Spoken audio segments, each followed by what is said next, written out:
Baik, Assalamualaikum warahmatullahi wabarakatuh. Pertama-tama kita panjatkan puja dan puji syukur kehadirat Allah Subhanahu wa Ta'ala yang telah memberikan kita rahmat dan nikmat sehingga masih berada di tempat ini. Dan tak lupa pula kita kirimkan salam dan salawat kepada Nabi junjungan kita, Nabi Muhammad Sallallahu Alaihi Wasallam.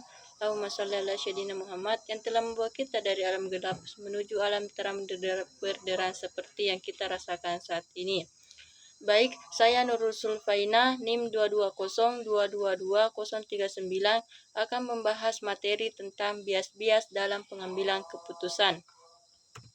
Yang pertama, perlu kita ketahui apa itu bias. Bias adalah kecenderungan atau prasangka yang membuat seseorang menilai atau memahami sesuatu secara tidak objektif, seringkali karena pengaruh asumsi, pengalaman, atau keyakinan pribadi. Bisa terjadi tanpa disadari dan dapat mengarah pada keputusan atau pandangan yang tidak seimbang, sehingga memengaruhi cara seseorang melihat realitas atau menilai orang lain dan situasi. Nah, selanjutnya perlu kita ketahui jenis-jenis bias. Yang pertama, bias kognitif.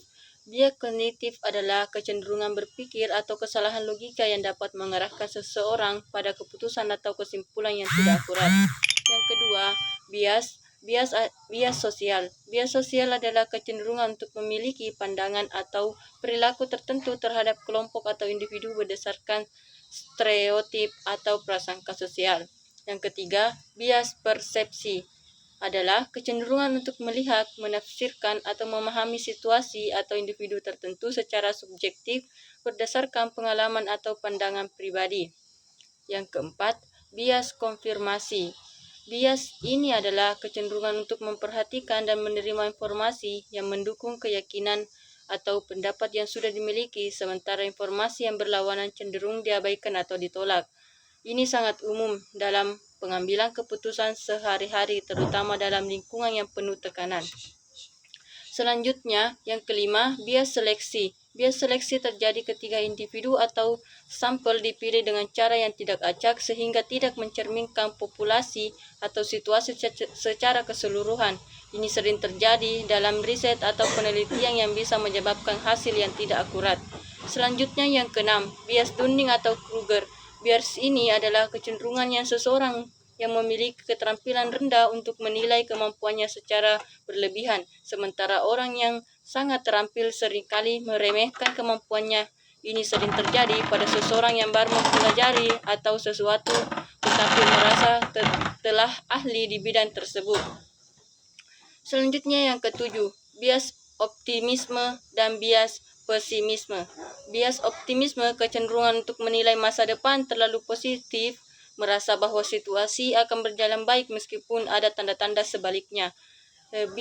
Sedangkan bias pesimisme adalah kecenderungan untuk menilai situasi secara negatif atau merasa bahwa masa depan akan lebih buruk meskipun tidak ada bukti kuat. Yang selanjutnya kita perlu mengetahui dampak bias. Yang pertama, pengambilan keputusan yang tidak objektif. Bias menyebabkan pengambilan keputusan yang tidak rasional atau tidak akurat, baik dalam konteks personal maupun profesional. Yang kedua, diskriminasi dan ketidakadilan sosial.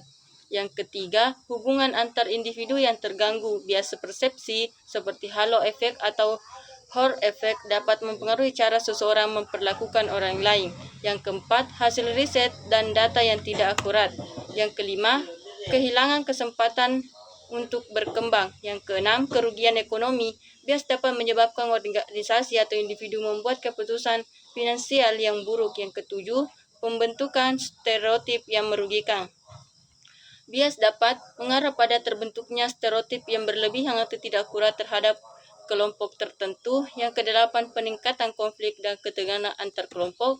Yang kesembilan, ketidaktepatan dalam diagnosa medis. Yang kesepuluh, kegagalan dalam penilaian kinerja. Adapun contoh-contoh bias. Yang pertama, bias kognitif, kecenderungan untuk mengambil kesimpulan atau keputusan berdasarkan asumsi atau informasi yang sudah ada, seringkali tanpa mempertimbangkan semua bukti yang ada. Contoh, confirmation bias, di mana seseorang lebih cenderung memperhatikan informasi yang mendukung keyakinan dan mengabaikan yang bertentangan. Yang kedua, bias sosial, prasangka atau profesi yang timbul dalam interaksi sosial seperti stereotip, prasangka atau diskriminasi terhadap kelompok tersebut. Yang ketiga, bias persepsi. Ketika cara pandang seseorang terhadap dunia mempengaruhi cara mereka menafsirkan informasi. Contoh, seseorang yang selalu berpikir negatif mungkin akan melihat kejadian netral sebagai hal yang buruk. Mungkin itu yang bisa saya jelaskan mengenai bias-bias dalam pengambilan keputusan. Sekian dan terima kasih. Assalamualaikum warahmatullahi wabarakatuh.